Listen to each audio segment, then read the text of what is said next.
the door and listened for sounds of life inside, but all he heard was the ticking of a clock and the hum of the air conditioning. He knocked again, this time pounding the door with the side of his fist. Shaking his head, he went back to the truck and picked up his cell phone from the front seat. He slid into the passenger seat to get out of the rain, which was now coming down harder, and dialed a number. He waited for several rings. When the answering mechanism kicked in, he reported that he was waiting outside in the rain and asked why wasn't anybody there to meet him. Dickie shook his head and looked at his watch, obviously irritated that he'd been stood up. Tom Delgado, the owner of the business, had told him specifically that the food was to be delivered at 6 o'clock sharp. It was now 2 minutes till. Dickie looked around and wondered what to do. Just then, a black BMW pulled up onto the gravel and a striking woman got out. She was wearing a black pantsuit that hugged her curves to perfection. Her hair was blonde and pulled back from her face in a severe chignon.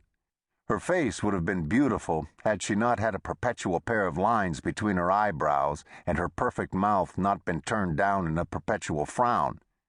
She reached back into the car and got out a plastic rain hat, which she placed on her head. Then she trotted across the gravel as fast as she could in the spike heels she was wearing. It was Brenda Barnes, one of Tom's agents. "What's the matter, Dickie?" she said, noticing his puzzled expression. "I've got the food here and I can't get in," he replied. "Where do you reckon Tom's got off to?" "He's not here?" Dickie didn't think that needed an answer. He had no use for excessive conversation. Brenda pulled a cell phone out of her purse and began to punch in numbers. "No use. I already tried." She flipped the tiny phone shut. "Never mind," she said. "I've got a key." Brenda used her key to open the front door. The large room had obviously been set up for the meeting. The 5 agents' desks had been pushed against one wall, and folding chairs were arranged in a circle around the space this provided. 2 long folding tables were set against the back window wall, waiting for the catered food. Dickie went to these tables and began unloading food while Brenda pushed open the door to Tom's office in the rear. Dickie was arranging sandwiches on a tray when he heard a scream. "Oh, my God!" He rushed back to see what was the matter. Brenda was standing at the open door to the office, her hand over her mouth. Dickie stood beside her. At first, all he could see was Tom Delgado's sumptuous office. An antique oriental rug, intricately patterned in red, gold, and blue, covered the floor. A French sideboard on one side of the room held crystal decanters and glasses. On the opposite wall, a glass-fronted bookcase held leather-bound books that were obviously put there for decorative purposes. Directly facing the door stood a huge and elegantly carved mahogany desk, and behind it was a high-backed leather chair. Slumped in the chair sat Tom Delgado.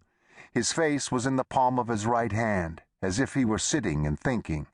His left hand rested on top of a stack of papers on the desk and clutched a ballpoint pen. He might have been simply resting, maybe thinking about some problem connected with the pile of files on his desk.